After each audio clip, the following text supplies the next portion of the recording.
മൊയ്തീൻ നേര്യമംഗലത്തിന്റെ കവിതാ സമാഹാരം ഊന്നുവടി പ്രകാശനം ചെയ്തു. Taluk library council secretary Manoj Narayanan പ്രകാശനം നിർവഹിച്ചു. കേരള സോഷ്യൽ മീഡിയ ട്രസ്റ്റിന്റെ കീഴിൽ കോതമംഗലം KL44 സർഗവേദിയിൽ വെച്ച് മൊയ്തീൻ നേര്യമംഗലത്തിന്റെ ഊന്നുവടി എന്ന കവിതാ സമാഹാരം പ്രകാശനം ചെയ്തു. Taluk library council secretary Manoj Narayanan പ്രകാശനം നിർവഹിച്ചു.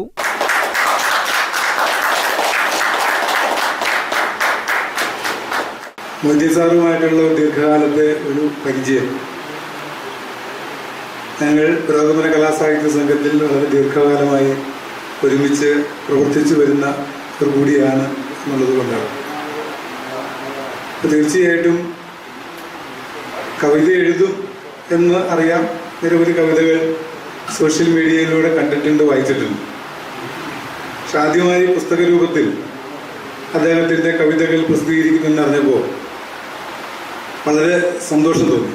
കാരണം ഒരു മനുഷ്യൻ്റെ ജീവിതത്തിൽ, പ്രത്യേകിച്ച് കലയും സാഹിത്യവുമായി ബന്ധപ്പെട്ട് നിൽക്കുന്ന ആളുകളെ സംബന്ധിച്ചിടത്തോളം, തങ്ങൾക്ക് ഈ ഭൂമുഖത്ത് അവശേഷിപ്പിച്ച് പോകാൻ കഴിയുന്ന ഏറ്റവും പ്രധാനപ്പെട്ട ചില കാര്യങ്ങളിൽ ഒന്ന് എന്നുള്ളത് അവരുടെ സർഗാത്മകമായ സൃഷ്ടികൾ മറ്റുള്ളവർക്ക് എക്കാലവും ഉപയോഗപ്പെടുത്താൻ കഴിയുന്ന തരത്തിൽ അതിനെ സൃഷ്ടിച്ചു വയ്ക്കുക എന്നുള്ളതാണ്.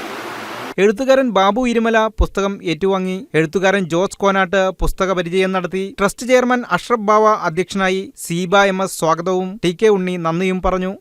News desk KCV news.